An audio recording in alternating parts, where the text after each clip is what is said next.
América Latina no es la región más pobre del mundo, pero es la región más desigual, donde la diferencia entre los que mucho tienen y los que poco o nada tienen es mucho mayor. Mientras no logremos resolver el tema de la desigualdad social, del acceso a una vivienda digna, del acceso al agua potable, a cloacas, etcétera, entonces vamos a estar en una situación de mayor vulnerabilidad para el VIH y para muchas otras epidemias, como ha pasado con el COVID-19, por ejemplo. Bueno, se trata de un simposio sobre optimización de la terapia antirretroviral. ¿Qué quiere decir esto? Hoy tenemos tratamientos que ya han resuelto el problema que teníamos antes, que era controlar la replicación viral. Hoy todo paciente que tome su medicamento adecuadamente recetado va a conseguir evitar que el virus se siga multiplicando en su organismo. No lo curamos todavía, pero por lo menos podemos evitar que se multiplique. Ahora, el problema es que eso lo podemos conseguir con mayor costo para el paciente o menor costo, y no me refiero al dinero, me refiero al costo en materia de comodidad para el paciente y toxicidad.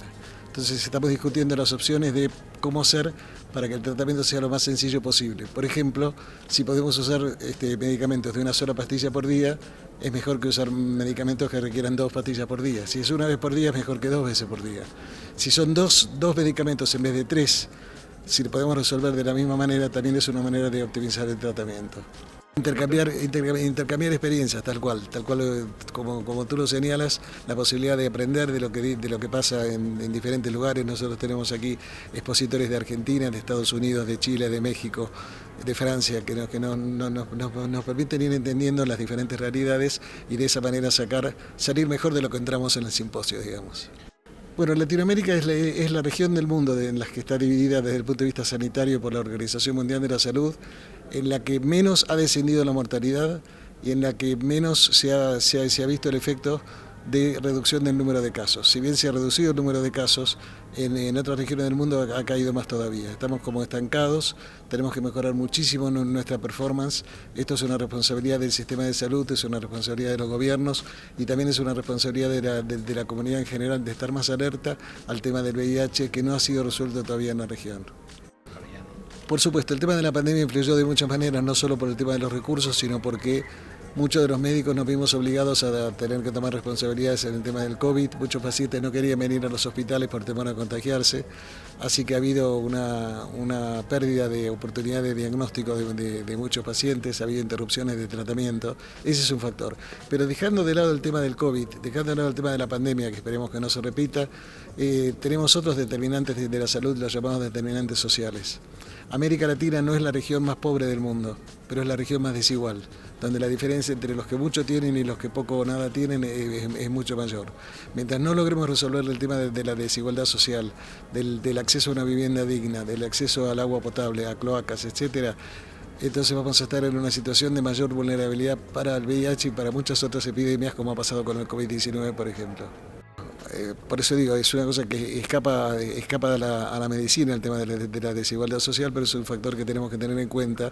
Una mayor justicia social en nuestras sociedades tiene que reflejarse también en educación, en salud, en información, etc. Cuando hablo de la desigualdad, no es un tema solo económico, es un tema que la persona que está en situación más vulnerada tiene menos acceso a la educación, menos acceso a la información, más dificultades para acceder al sistema sanitario y por lo tanto todas las pandemias y todas las epidemias son peores en ellos. Hay más casos de tuberculosis, es mayor la mortalidad infantil, hay más casos de infecciones de transmisión sexual, hay más casos de VIH, por solamente citar algunos ejemplos. Las fortalezas, yo diría que en nuestros países tenemos acceso a la medicación antirretroviral garantizado prácticamente en todos los países. Tenemos la posibilidad de contar con el Fondo Estratégico de la Oficina Sanitaria Panamericana, que permite comprar medicamentos a precios muy baratos para aquellos países que no tengan restricciones de patentes, esa es otra fortaleza. Y tenemos en general una población que está dispuesta a seguir las recomendaciones de los Ministerios de Salud, siempre y cuando se le den las condiciones para eso, se le facilite el acceso. Los principales retos es cómo hacemos precisamente para facilitar el acceso, ¿no? Yo siempre digo que una persona puede ir al hospital por ahí un sábado a la tarde o un domingo, porque durante el resto de la semana trabaja. En ese horario están solo los médicos de guardia. Y así como los shoppings, los malls, ¿no es cierto?, están abiertos los fines de semana para que la gente que trabaja pueda ir a comprar, deberíamos tener abiertos los los hospitales con médicos bien pagados, adecuadamente pagados, para que trabajen los fines de semana y esa gente pueda presentarse en ese momento para reclamar su servicio de salud. El otro reto es descentralizar, evitar que el hospital sea el único lugar que brinde servicios. Tenemos que multiplicar los centros de atención primaria, de alguna manera, si la gente no se acerca a la montaña, acercar la montaña a la gente, ¿no? Es decir, hacer que efectivamente cerca de tu casa tengas un lugar a donde puedas ir a consultar, no para una patología grave, complicada, que requiere tercer nivel, que eso te lo van a resolver en el hospital, pero para un diagnóstico, para un testeo de VIH, por ejemplo, eso debería ser posible muy cerca de tu casa. En caso de que no se atiendan este tipo de retos, ¿cuáles serían las consecuencias que pueden haber? Tendremos más casos de una enfermedad prevenible como es el VIH, que más o menos recluta 1,5 millones de personas todos los años como nuevas infecciones. Y tendremos mortalidad por una enfermedad tratable, en la cual tenemos personas que mueren todos los días, en todos los países, en México, en Argentina, en Francia, en Estados Unidos, gente que no ha llegado oportunamente a un tratamiento que hoy sabemos que es efectivo. Pero los tratamientos sirven si llegan a las personas y las personas los toman. De modo que tenemos que buscar cómo levantar las barreras que impiden el acceso adecuado al testeo oportuno y al tratamiento indicado. Básicamente, si yo tuviera que dejarle un mensaje para el sector médico, es que no importa qué especialidad tenga el colega.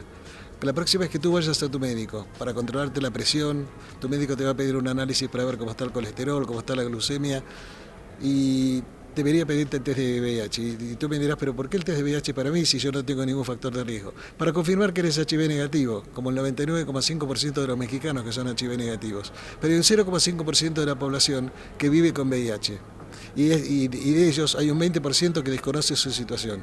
Por lo tanto, no puede iniciar tratamiento, no puede protegerse a sí mismo, y lo que es muy importante también es que una persona que no está en tratamiento puede transmitir la infección a los demás. Una persona en tratamiento continuo durante 6 meses, con su carga viral indetectable y siguiendo tomando la medicación, logra ser no transmisible a terceras personas, de modo que es un bien no solo individual para la persona de la que estamos hablando, sino para toda la sociedad.